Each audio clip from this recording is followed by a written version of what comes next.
안녕하세요, 태양TV입니다. 오늘은 저희가 차량에 대한 오일류, 엔진 오일이라든지 미션 오일, 브레이크 오일, 차량에 들어가는 모든 오일들의 교환 주기나 보충 주기 이런 부분에 대해서 한번 설명을 드리려고 합니다.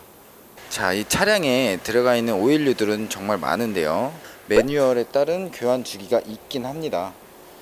그런 부분에 맞춰서 교환을 해야 되는 것도 맞긴 하지만, 현재 지금 정비를 실질적으로 하고 계시는 저희 정비 부장님을 모시고 최대 언제 갈아야 되는지, 언제 보충을 해야 되는지, 어떤 상황에 확인을 해야 되는지에 대해서 한번 간략하게 설명을 좀 드리도록 하겠습니다.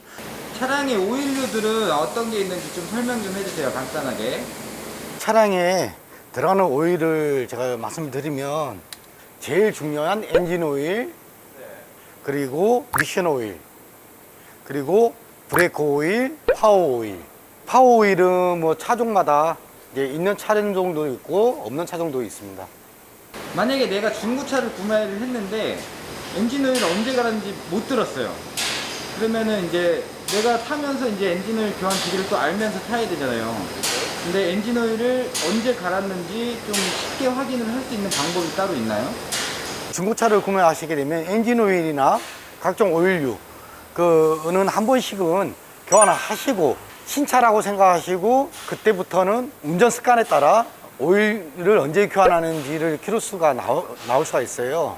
보통 이제 엔진 오일 같은 경우는 매뉴얼상 나온 키로수는 10,000km 또는 6개월, 이 두 가지 이렇게 나오는데, 매뉴얼상이에요. 10,000km에서 6개월은. 매뉴얼의 뒤쪽으로 보면 조건부라고 써 있습니다.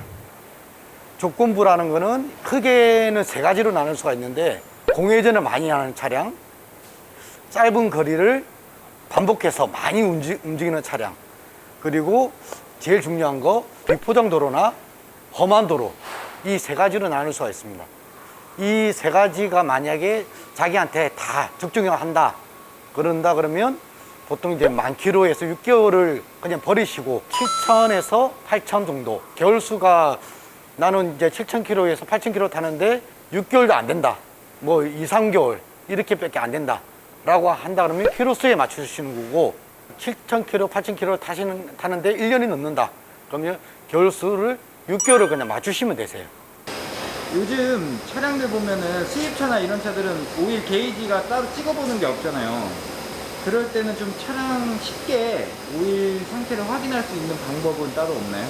에어 클리너를 통해 가지고 이제 확인이 가능하실 수도 있습니다. 에어 클리너를 어떻게 확인해야 되는지 한번 좀 알려주세요.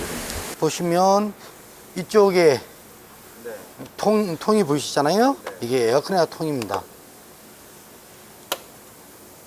국산차 같은 경우에는 이 클립으로 이렇게 장착이 된 차량들이 많아요. 이 클립으로. 근데 국산차가 아닌 차량들은 다 특수공구가 장착이 되어 있기 때문에 일반 국민들이 확인하시기가 조금 힘드실 겁니다. 여기 보시면 이게 이제 에어 클리너. 에어 클리너 상태가 보통 아까 제가 말씀드렸듯이 내 차가 험한 도로나 비포장 도로 많이 다닌다 그러면 당연히 엔진 쪽으로 들어가는 공기 걸러주는 필터가 많이 들었겠죠. 그 자체를 확인하시고 어느 정도 키로수를 측정을 하실 수도 있습니다. 에어 클리너가 엔진 오일 갈 때는 무조건 같이 갈게 되니까. 그렇죠. 이 에어 클리너의 오염도에 따라서 이 엔진 오일을 언제 갈았나 이런 거를 좀 추측을 할 수 있는 거네요. 네. 그리고 일반 고객님들이 보통 이제 합성유를 교환하시는 분들은 많으시잖아요. 표기화된 게 이 차량은 12,000km로 탈 수 있다, 10,000km로 탈 수 있다 라고 이렇게 표기되어 있는데, 그것도 마찬가지로 제가 보기에는 한 70%에서 80% 정도 키로수를 이제 측정하시면 되실 것 같습니다. 그 다음에 또 궁금한 게, 아마 미션 오일에 대해서 엄청 궁금해하시는 분들이 많은데, 이 미션 오일은 보면은 요즘 무교환 타입이라고 하는데, 그 무교환 타입이라고 해도 교환은 해야 된다고 저는 알고 있거든요. 보통 이제 미션 오일 같은 경우에도 매뉴얼 상에서는 이제 무교환 오일이라고 하면 이제 일반 고객님들은 교환을 안 해도 되는구나 생각을 하시겠죠. 그것도 마찬가지로 조건부가 있습니다. 아까 제가 엔진 오일에 설명드렸듯이 운행 조건, 가속하는 분들 여러 가지 다 이제 조건부에 다 들어가 있는 겁니다. 키로수로 따지면 제가 보기에는 한 10만 킬로 정도? 예, 10만 킬로면 이제 조건부를 다 떠나서 한 10만 킬로면 적당하실 것 같아요. 어쩔 때 미션을 갈아야겠다는 이 조건이 나오는지. 왜냐면 그냥 예를 들어서 뭐 미션이 변속이 잘 안 된다, 아니면 변속 충격이 좀 생긴다, 뭐 이랬을 때 뭐 갈아야 되는 건지. 일단은 변속 충격이 생길 정도로 타시면 안 되겠죠. 예, 타시면 벌써 이제 미션 쪽에는 데미지가 갔다고 보시면 되세요. 오르막길이나 올라가실 때 예전처럼 출력이 안 나오거나, 일반 고객님들은 뭐 자기 개인 차를 많이 타기 때문에 그 도로를 다니시다 보면 느낌이 확 틀려집니다. 확실히 그러니까 그러면 오르막길이나 이런 부분에서 출력이 현저하게 떨어지거나 그랬을 때 아, 내가 미션을 갈아야 된다라고 의심할 수 있는 그런 상황이다. 의심을 한번 해보시는 게 나으실 것 같습니다. 그 다음에 저희가 또 궁금한 게 브레이크 오일.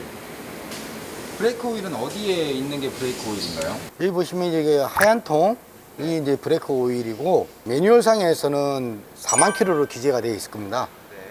매뉴얼상을 다 이제 100% 다 뭐 믿으라고 말씀을 드리는 건 아니고, 제가 생각하기에는 브레이크 패드를 이제 교환할 때 한 번씩 이렇게 교환해 주시면 되실 것 같은데, 옛날 차 같은 경우에는 브레이크 패드를 2에서 3만 킬로마다 이렇게 교환을 했지만은, 요새 차 같은 경우에는 평균적으로 한 5만 킬로 정도는 탄다고 봅니다. 제가 보기에는. 네네.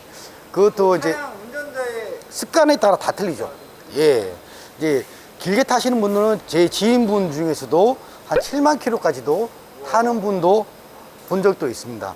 일반 뭐 브레이크를 많이 밟는 분들, 시내 주행을 많이 하시는 분들, 여성분들, 이런 분들은 이제 패드가 당연히 다른 분들보다 빨리 달겠죠. 그래서 이제 평균적으로 한 5만 킬로 정도라고 생각하시면 되고, 브레이크 패드가 없는 만큼 이쪽 보시면 오일이 이렇게 표기되어 있어요. 맥스선으로. 얘는 이제 유압 방식이기 때문에 이제 오일이 밑으로 줄게 되어 있습니다. 줄면 이제 나는 브레이크 패드를 언제 교환하는지 잘 모르신다. 그러면 여기 보시면 이제 미니멈하고 맥스선 이 가운데 정도에 온다 그러면 거의 이제 패드가 다 달았다고 보시면 되세요. 그럼 패드가 단 만큼 오일이 좀 줄어 보인다. 아, 줄어요. 줄어 보이는 것보다는 줄기 때문에, 당연히 이제 패드를 교환하게 되면 유압 방식이기 때문에 다시 올라오게 되겠죠. 그때 이제 뭐 교환 한 번씩 해주시면, 수분기를 제거하기 위해서는 한 번씩은 교환해 주시면 좋으실 것 같습니다. 마지막으로 이제 파워 오일이라는 게 또 있잖아요. 네. 차량에 이제 엔진 오일, 미션 오일, 브레이크 브레이크 오일, 파워 오일, 오일류는 이렇게 네 가지로. 그렇죠. 이제 차종마다 뭐 다른 오일도 장착이 된 차종이 있지만은, 보편적으로 그 네 가지가 가장 중요하다고 봅니다. 제가 보기에는. 그 이 차량에 파워 오일도 있나요? 이 차량에는 파워 오일은 장착이 되어 있지 않습니다. 파워 오일에 대해서 간단하게만 설명을 좀 해주세요. 파워 오일 교환 주기는 4에서 한 5만 킬로 정도, 그때 이제 교환하시면 되실 것 같고, 정확한 거는 보통 이제 파워 오일이 장착이 되어 있는 뭐 브레이크 오일 통처럼 리저버통이 장착이 되어 있어요. 그 오일을 보면서 설명해 드리는 게 더 괜찮으실 것 같아요. 그런 파워 오일은 나중에 저희가 파워 오일이 있는 차량을 보고 설명을 한번 더 드리는 걸로 하도록 하겠습니다. 그럼 오늘은 저희가 알아본 거는 엔진 오일, 미션 오일, 브레이크 오일까지만 알아보고 오늘은 여기까지 하도록 하겠습니다. 마지막으로 인사 한번 해주세요. 감사합니다. 끝이에요. 고생하셨습니다.